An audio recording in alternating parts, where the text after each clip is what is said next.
어떤 아프리카 선교사님이 사자에게 쫓기고 있었답니다. 우스갯소리인데요. 결국 막다른 길에 몰려서 잡아먹힐 위기에 처했습니다. 근데 마침 이 선교사님 생각이, 이 사자가 예수님을 믿으면 나는 선교사니까 잡아먹질 않겠구나. 그래서 기도를 했대요. 그 급박한 순간에, 하나님, 이 사자가 예수님을 믿게 하여 주옵소서. 네, 하나님이 기도에 응답하셨는지 사자가 무릎을 탁 꿇더랍니다. 두 손을 탁 모으고 눈을 감고 그 다음 이렇게 말하더랍니다.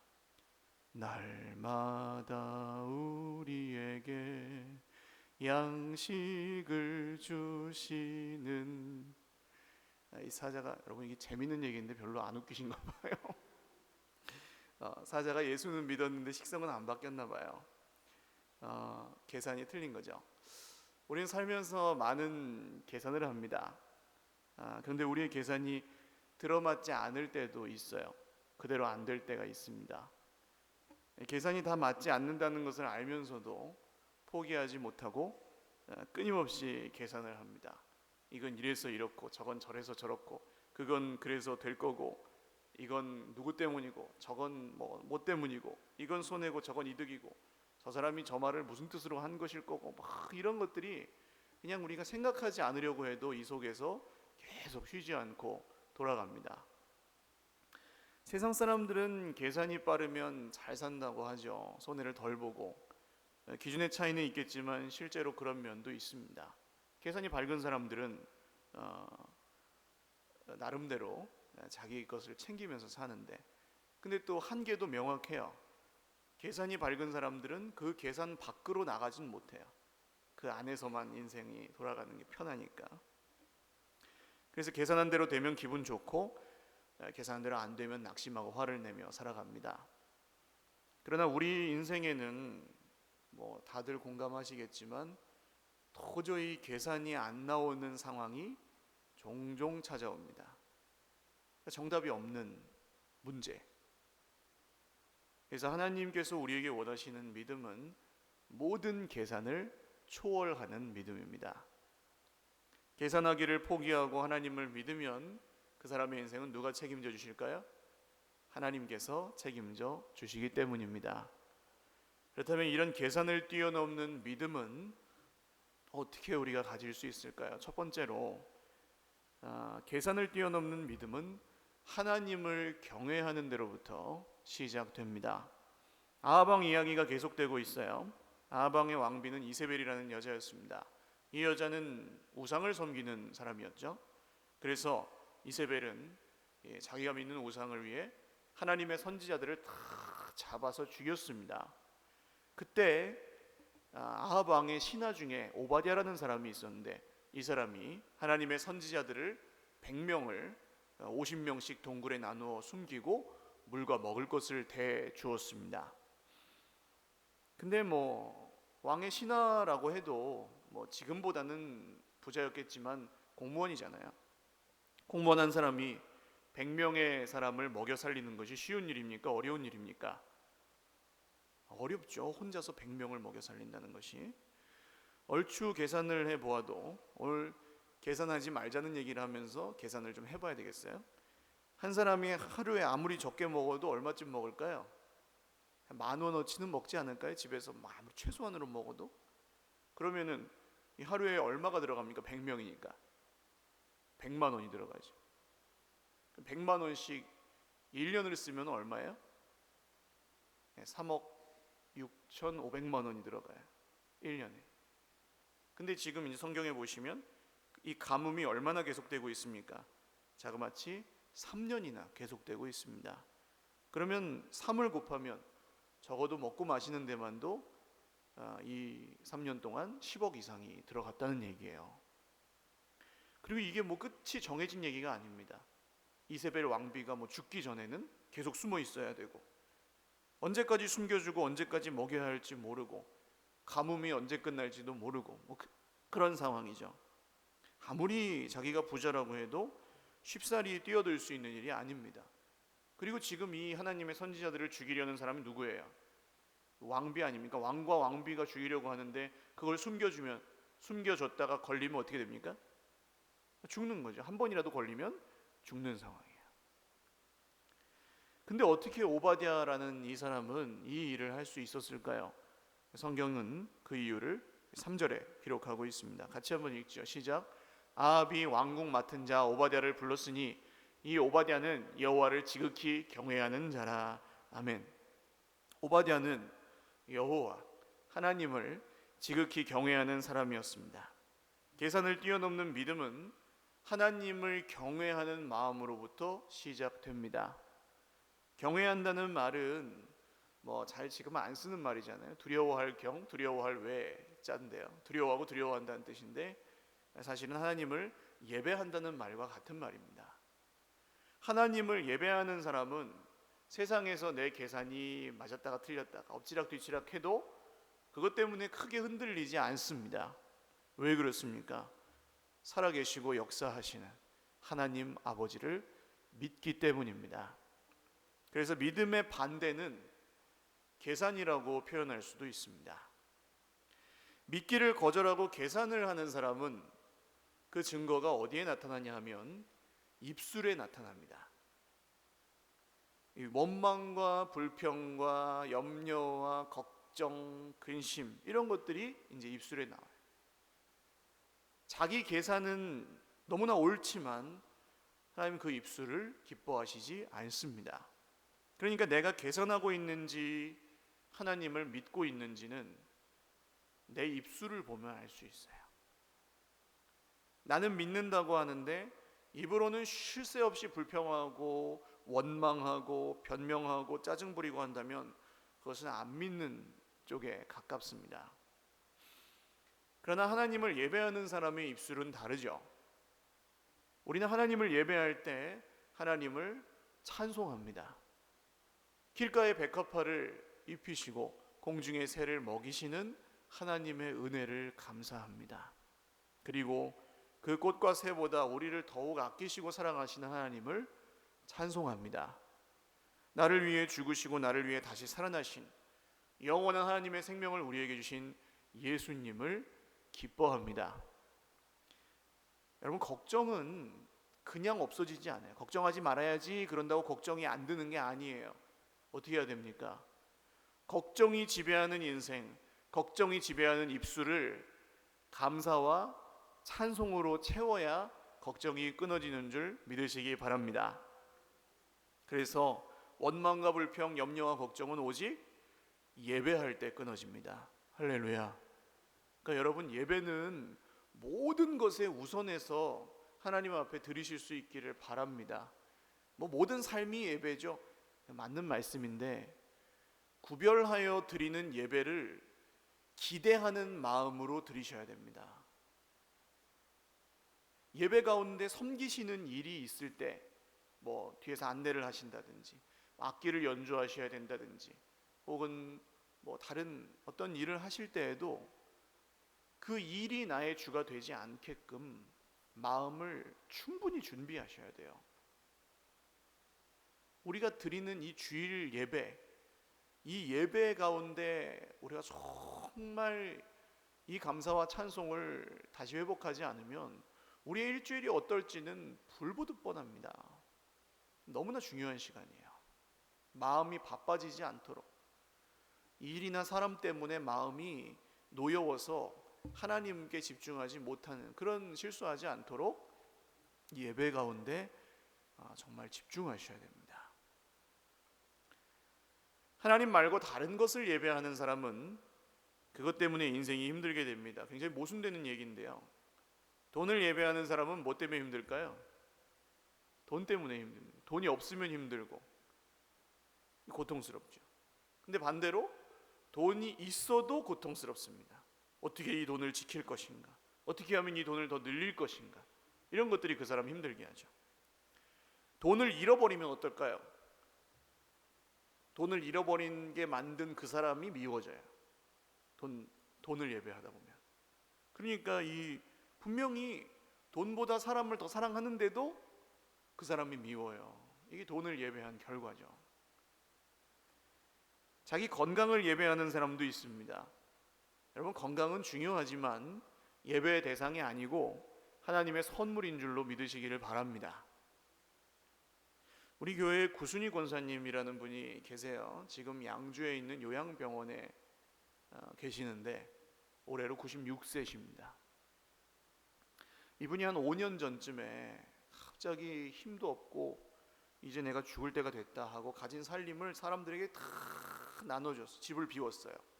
옷도 버리고 뭐 그냥 다 버리고 그냥 속옷 한 장 걸치고 방에 누워서 죽을 날만 기다리신 거예요. 힘이 없으니까. 살 만큼 살았다. 그런데 죽어지지가 않는 거예요. 그래서 입맛이 돌아오고 도로 밥을 챙겨 드시고 그러다가 살아나셨어요.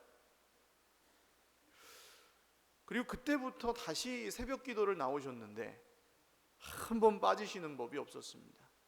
그러니까 어느 정도였냐 하면 새벽 기도하고 집에 가서 끙끙 앓고 그냥 누워 계시다가 점심 수요 예배가 있으면 수요 예배 드리고 또 집에 가서 끙끙 앓고 계시다가 다음날 새벽 기도 나오시고, 이런 예배하는 시간 말고는 그냥 거의 뭔가 하는 게 없는 정도로, 예배를 위해서 몸을 준비한다라는 표현이 맞을 정도로 그렇게 사셨어요. 놀라운 것은 걸음도 불편하시고 눈도 잘 안 보이시는 어른이었습니다.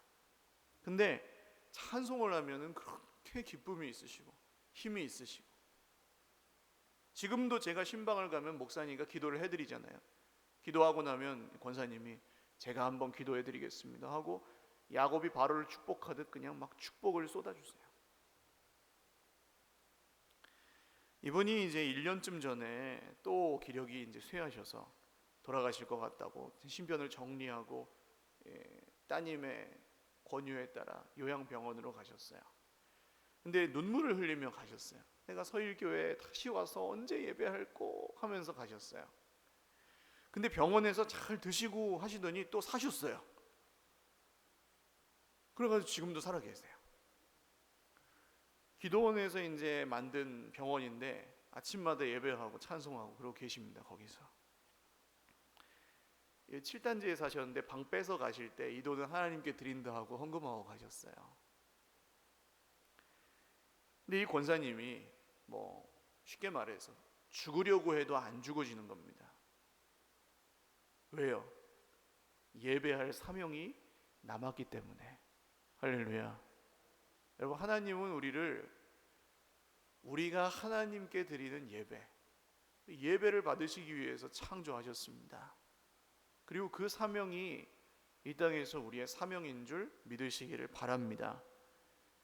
그러니까 건강도 두 번째고 돈도 두 번째가 될 수밖에 없는 것은 하나님 예배하는 사람과 함께 하시고 예배하는 사람을 지켜주십니다.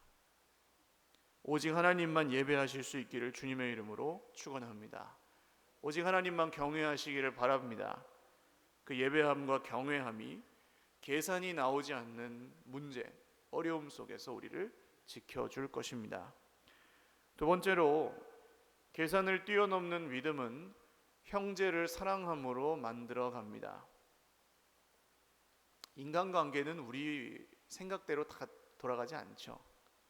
내 생각 같은 사람은 이 세상에 없어요. 결혼해 보시면 다 알아요. 내 생각에 제일 맞는다고 생각해서 결혼을 해도 내 생각 같지 않아요. 근데 하나님을 경외하면 형제를 사랑할 수밖에 없습니다. 할렐루야. 여러분 잘 보시면 예배하는 사람들이 사랑도 잘해요. 내 인생은 하나님이 책임져 주시니까 내 것은 남 줄 수 있는 겁니다. 방금 아까 말씀드린 권사님이 자그마치 3년 정도를 오갈 데 없는 할머니 한 분을 집에 데리고 사셨어요. 나이도 한 20살 정도 어리신 그런 분인데, 쉬운 일이 아니죠. 방이 있는지 없는지 할 수 있는지 없는지 그건 둘째치고, 그런 마음이 든다는 것 자체가 이 계산이 안 나오는 일이잖아요. 생판 모르는 남하고 어떻게 같이 살아요. 그것도 안방을 내주고. 근데 한 3년을 그렇게 사셨어요. 어떻게 그럴 수 있습니까? 권사님의 그 이유는 한 가지였어요. 내가 사랑하는 예수님이 말씀하셨지 않냐. 내가 너희를 사랑한 것 같이 너희도 서로 사랑하라. 할렐루야. 그냥 그거 하나 때문에 고생하시면서도 3년을 같이 사셨어요. 오늘 이 오바댜라는 사람이 100명의 선지자를 먹여 살리는 것이 얼마나 어려운 일입니까? 계산이 안 나오는 일이잖아요. 그런데도 이렇게 하는 이유는 무엇입니까? 이 사람들을 사랑하기 때문이었어요. 자, 그런데 아합은 어떻습니까? 5절 말씀을 한번 읽겠습니다. 시작. 아합이 오바댜에게 이르되 이 땅의 모든 물 근원과 모든 내로 가자. 혹시 꼴을 얻으리라. 그리하면 말과 노새를 살리리니 짐승을 다 잃지 않게 되리나 하고. 아멘. 철저하게 반대해요. 오바댜는 사람에게 관심이 있고 이 아합은 뭘 걱정하고 있습니까? 네, 짐승을 걱정하고 있어요. 지금 3년 동안 비가 안 와서 사람들이 다 죽어가고 있는데 왜 말과 노새 걱정을 합니까? 이게 군대잖아요. 그 당시에는 말을 탄 군대가 힘이 있으니까 기병대를 만들기 위해서 말과 노새를 더 잘 보존을 해야 되는 겁니다. 저 북에 있는 김모 형제가 이 사람들 다 굶어 죽는데도 대포동이니 무수단이니 계속 만들어 쏴대는 이유가 뭐예요? 사람에게 관심이 없는 거예요. 그 사람은.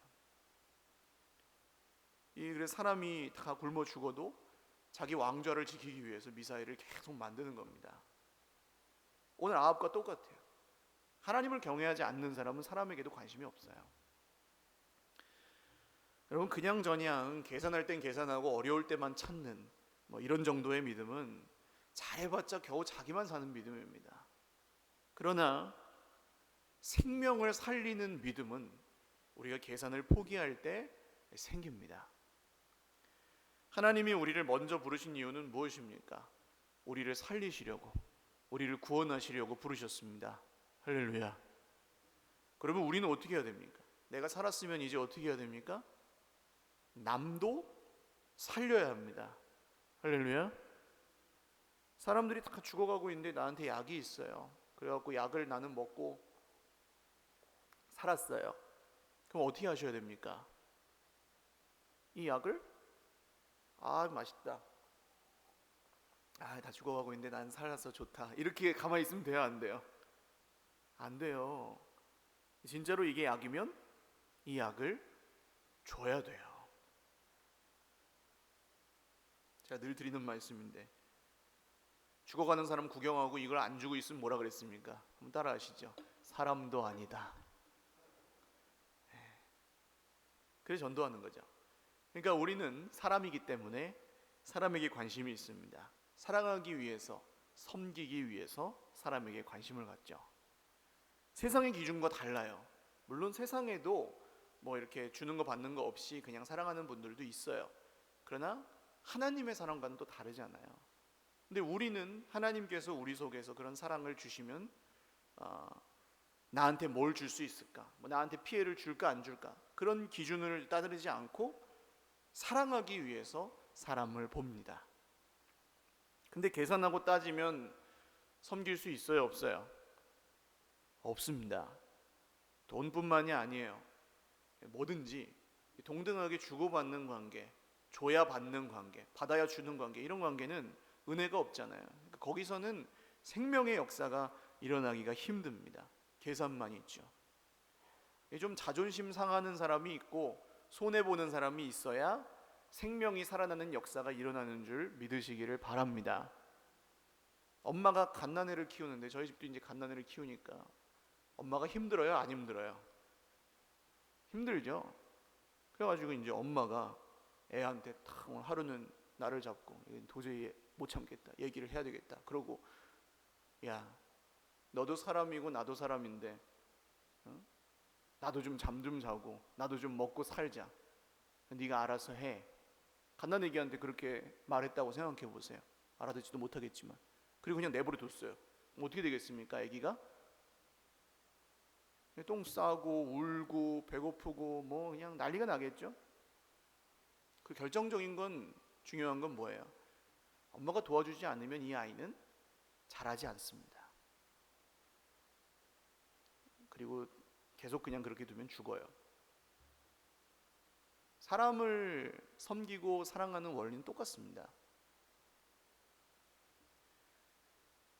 그래서 엄마가 잠을 못 잠으로 애는 잠을 자고, 엄마가 밥을 못 먹음으로 애가 밥을 먹어요. 이게 누구 얘기입니까? 예수님 얘기하고 비슷하잖아요. 그가 징계를 받음으로 우리는 평화를 누리고, 그가 채찍에 맞음으로 우리는 나음을 입었도다. 예수님이 우리를 위해 그렇게 하셨습니다. 예수님은 계산하지 않고 우리에게 다 주셨습니다. 십자가에서. 할렐루야. 이유가 뭐예요? 다른 이유 없습니다. 졸만해서 준 게 아니에요. 사랑하기 때문에 주셨습니다.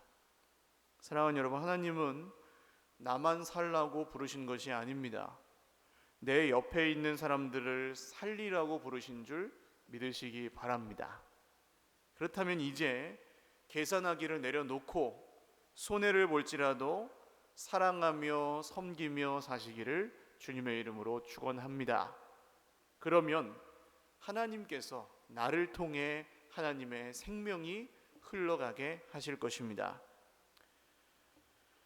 마지막 세 번째로 계산을 뛰어넘는 믿음은 말씀을 믿기로 결단할 때 열매를 맺습니다. 중요한 게 있어요. 이 계산을 뛰어넘는 믿음이 하나님이 원하시는 믿음이라는 건 뭐 이제 대충 알겠는데, 그게 우리에게 뭐가 좋냐는 겁니다. 손해만 보고 자존심 상하고 힘들기만 하는 거라면 누가 그렇게 살고 싶겠습니까? 그러면 하나님이 그렇게 사는 우리에게 주시는 선물은 무엇입니까? 그 믿음의 열매를 주십니다. 약속하신 말씀대로 이루어 주십니다. 이 아합과 오바댜가 각각 물을 찾으러 온 나라를 헤매는데 오바댜 앞에 엘리야가 나타납니다. 가서 아합에게 엘리야가 여기 있다고 전하시오 하고 탁 나타나요. 그런데 엘리야는 지금 전국에 지명수배 중이었습니다. 왜요? 엘리야가 아합에게 가서 3년 이 비가 오지 않을 거라고 얘기했잖아요. 그러니까 이제 이 아합이 엘리야가 미워서 찾고 찾다가 못 찾으니까 이 지방 장관들에게 다 영을 내렸어요. 너희 지방에 엘리야가 있느냐? 없습니다. 그래? 그러면 니네 지방에서 나오면 네가 죽는 줄 알아. 말하자면 이렇게 하는 거예요. 그러니까 이 모든 신하들이 다 벌벌 떨고 있어요. 엘리야를 못 잡으면 엘리야를 만난 사람이 대신 죽어야 돼요. 그래서 오바댜가 엘리야에게 제가 가서 왕에게 보고하고 나면 하나님이 당신을 다른 데로 옮기실 거 아닙니까? 죽으면 안 되니까. 그럼 저만 죽는데 어떡합니까? 제가 어떻게 가서 왕한테 얘기합니까? 그랬더니 엘리야가 뭐라고 합니까? 내가 섬기는 하나님께 맹세하는데 내가 오늘 반드시 아합을 만나겠다. 그렇게 얘기해요. 그래서 오바댜가 아합에게 가서 말을 하고 진짜로 엘리야가 가서 아합을 만나요. 근데 지금 이게 목숨이 관련된 얘기가 아니라면 가서 쉽게 얘기를 할 수 있어요. 그런데 가서 왕에게 보고를 했는데 엘리야가 또 없어지면 누가 죽어야 됩니까? 오바댜가 죽어야 돼요. 그런 상황이잖아요. 우리는 그냥 읽으니까 재밌다 하지만 이 사람은 지금 장난이 아니죠. 이것이 지금 계산이 나오냐 안 나오냐를 넘어서서 죽느냐 사느냐 문제가 됐습니다. 근데 이상한 점이 있습니다. 성경을 보실 때는 이상한 걸 자꾸 고민하시면서 보셔야 돼요. 왜 엘리야는 아합을 만나려면 그냥 아합에게 가면 되잖아요. 하나님이 뭐 오바댜에게 가라고 한 것도 아니고 아합을 만나러 가라. 그럼 아합에게 직접 가면 되지 왜 오바댜에게 와서 이렇게 시험에 들게 합니까? 그렇지 않아도 오바댜는 지금 계산이 안 나오는 삶을 힘겹게 버티고 있는데 최선을 다해서 하고 있는데 거기다가 사느냐 죽느냐 문제까지 왜 갖다 던져주냐고요. 괴롭히는 것도 아니고. 이상하지 않습니까? 왜 이렇게 했을까요? 하나님이 지금 이스라엘에게 원하시는 것이 무엇인지를 생각해 보면 알 수 있습니다. 왜 지금 이스라엘에 비가 오지 않습니까? 오늘 우리는 비가 좀 많이 오고 있는 것 같은데 오랜만에요. 왜 지금 이스라엘에 비가 오지 않아요?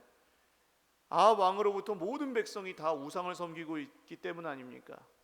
하나님이 말씀의 길에서 떠난 이스라엘에게 돌아오라 하는 경고의 메시지로 가뭄을 기근을 주신 거 아니에요.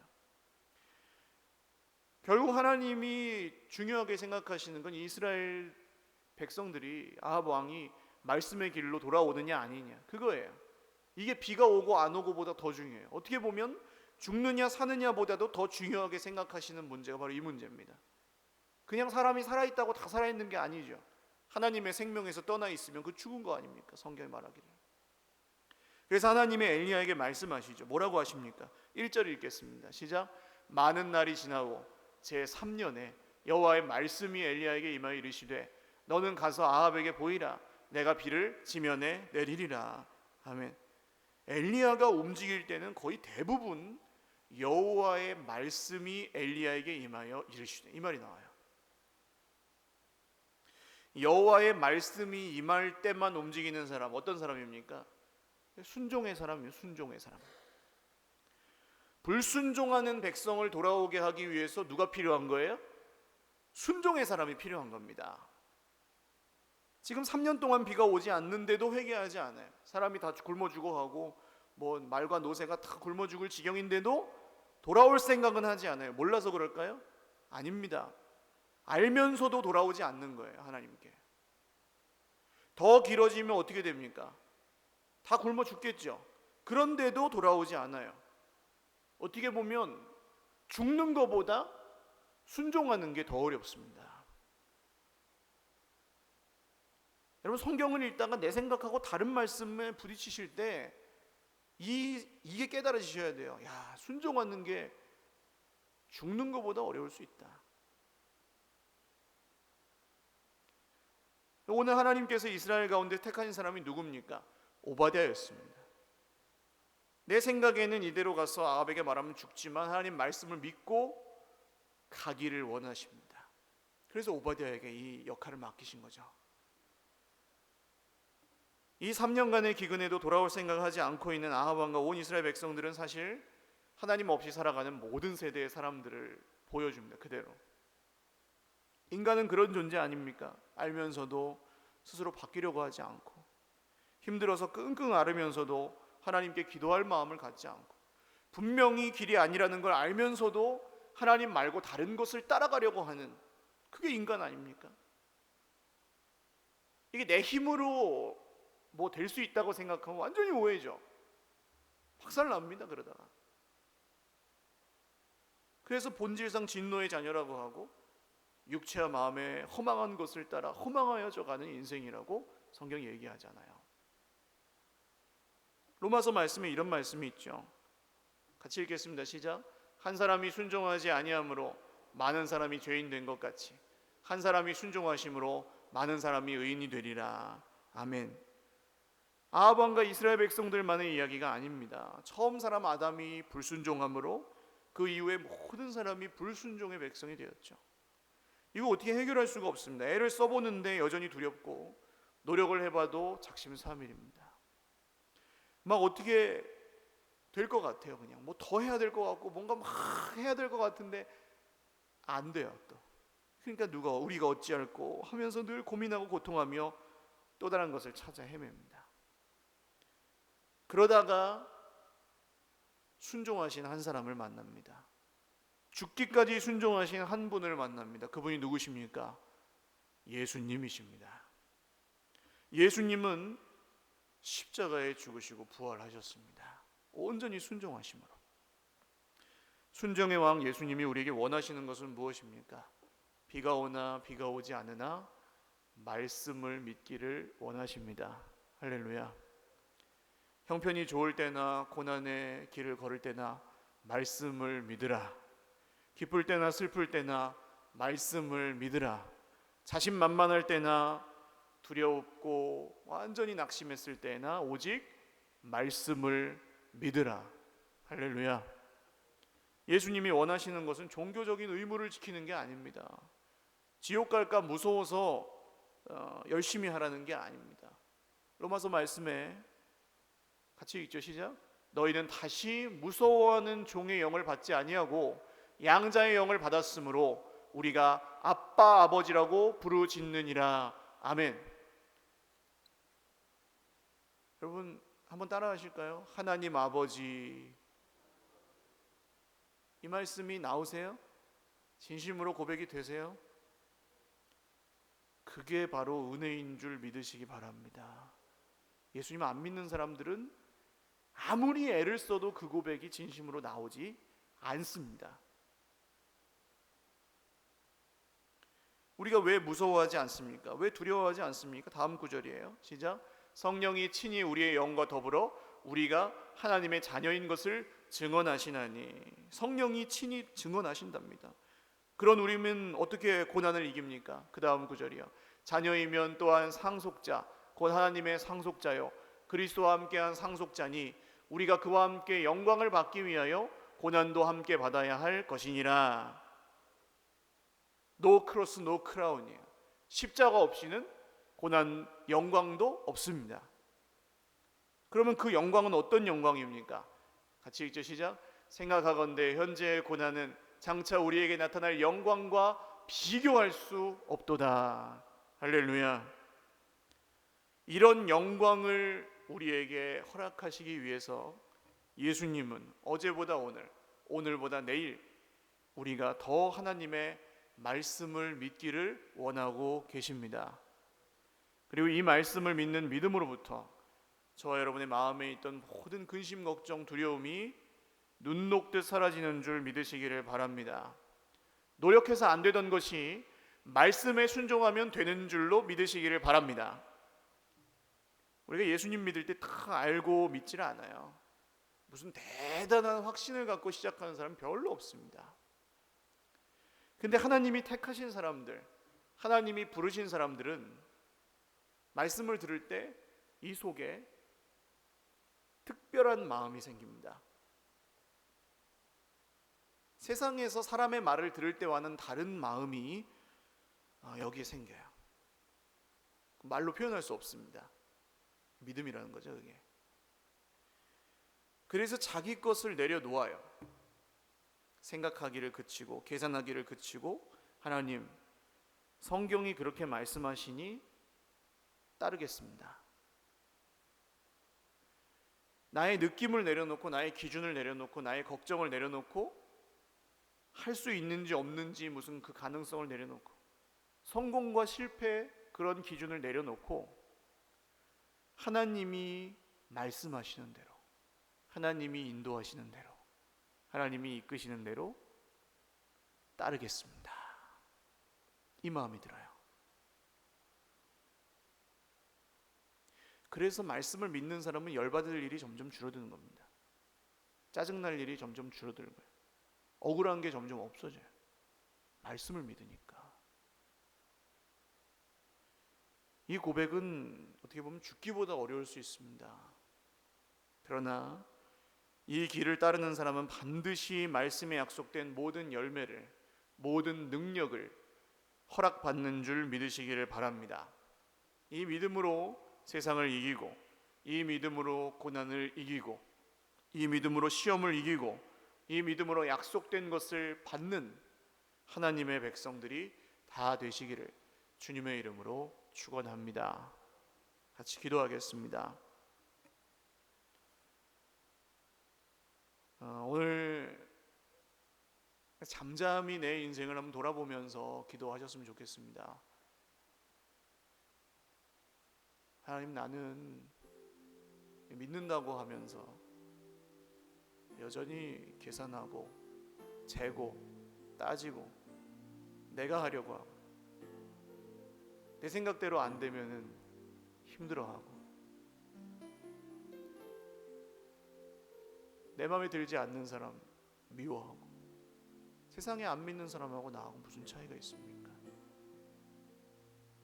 그러나 오늘 내 속에 있는 그 모든 계산들을 내려놓고 뛰어넘어서 정말 참된 믿음으로 하나님 바라보기를 원하오니 주여, 오늘 나에게 그 믿음을 주셔서 그 은혜를 주셔서 정말 감당할 수 없는 계산이 나오지 않는 상황과 문제 가운데서 하나님 바라볼 수 있게 하여 주시옵소서. 말씀을 기억하시면서 같이 기도하겠습니다. 하나님 아버지, 세상의 사람들은 계산을 잘해야 산다고 합니다. 하나님, 오늘 계산은 믿음의 반대말일 수도 있습니다. 우리가 하나님 믿는다고 하면서도 늘 계산하고 재고 따지고 정말 내 말로 하나님의 하심을 제한하고 내 생각으로 하나님께서 하시는 일들을 너무나 제한하고 있었음을 고백합니다.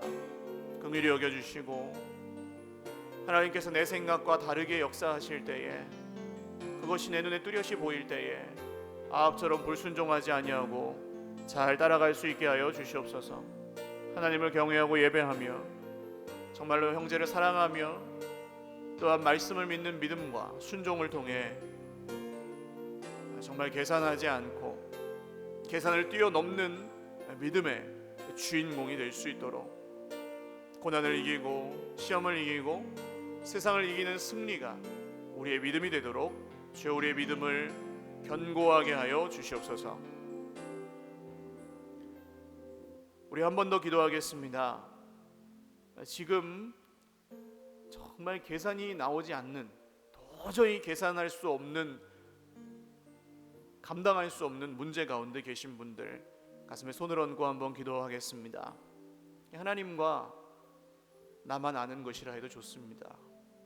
돈 문제일 수도 있고요, 인간관계 문제일 수도 있고, 내 내면 세계의 문제일 수도 있고, 악하고 끊어지지 않는 그런 습관의 문제이실 수도 있습니다.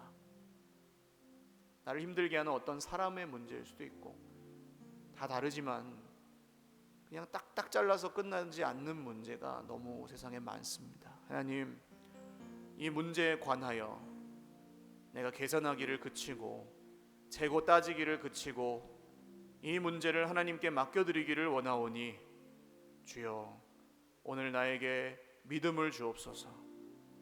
하나님을 경외하는 믿음, 형제를 사랑하는 믿음, 또한 정말 이 말씀을 믿고 순종하는 참된 믿음을 저에게 주셔서 이 문제 가운데 하나님께서 어떻게 살아서 역사하시는지를 보게 하여 주시옵소서. 기도하겠습니다. 하나님 아버지, 제 인생 가운데 여전히 계산이 나오지 않는 어려움과 문제들이 있음을 고백합니다. 주님, 내가 해보려고 하였지만 번번이 실패하였고 또 때로는 잊어버리고 또 살다가 불쑥불쑥 올라오는 이 문제들, 이 모든 어려움들을 오늘 주님의 손에 맡겨드립니다. 나를 위하여 죽으시고 부활하신 예수님의 손에 맡겨드립니다. 오늘 계산하기를 멈추고 믿기를 시작할 때에 하나님의 행하시는 놀라운 일들을 보게 하여 주시옵소서. 하나님의 하나님 되심을 믿게 하여 주시옵소서. 하나님이 어떤 분이신지를 정말로 마음으로 믿고 예수 그리스도 안에서 의에 이를 수 있도록 주여 오늘 우리 모두에게 문제 가운데 문제보다 더 크신 하나님이 어떻게 역사하시는지를 보여 주시옵소서. 그 어떤 어려운 문제라 할지라도 계산하기를 그치고 믿기를 시작한 하나님의 사람들에게 하나님께서 역사하심을 보여 주시옵소서. 하나님 아버지 감사합니다. 오늘 계산하기를 그치고 믿기를 다시 시작합니다. 나의 생각과 계산과 부딪히는 문제가 있을 때 우리가 먼저 하나님을 경외하고 예배하기를 원합니다. 우리는 문제와 일에 온 신경이 다 가 있지만 하나님은 우리가 사람을, 형제를 사랑하고 섬기기를 원하십니다. 또 우리가 상황과 형편에 우리의 온 신경을 다 쓰고 있을 때 하나님은 말씀을 믿기를 원하시고 말씀에 순종하기를 원하십니다. 이 말씀대로 다시 믿기를 시작하기를 원하오니 주여 우리 안에 있는 모든 헛된 계산들은 다 내려놓고 이제 정말로 내 생각과 같지 않을지라도 하나님이 하시는 일, 하나님이 하시는 말씀을 따라 살게 하여 주시옵소서. 오늘 하나님의 도우심을 구하며 믿음으로 가슴에 손을 얹습니다. 인생 가운데 있는 모든 어려움들, 문제들, 우리가 얼마나 골몰하고 힘들어하고 고통스러워하는지 주님 다 아시죠. 주님, 이 문제 가운데 역사하셔서 우리의 생각대로가 아닐지라도 하나님이 풀어주시는 것을 보며 하나님 어떤 분이신지를 저희가 더 확실히 믿게 하여 주시옵소서. 모든 것 감사하옵고 예수님의 이름으로 기도 올리옵나이다. 아멘. 우리 하나님께 영광의 박수 올리겠습니다.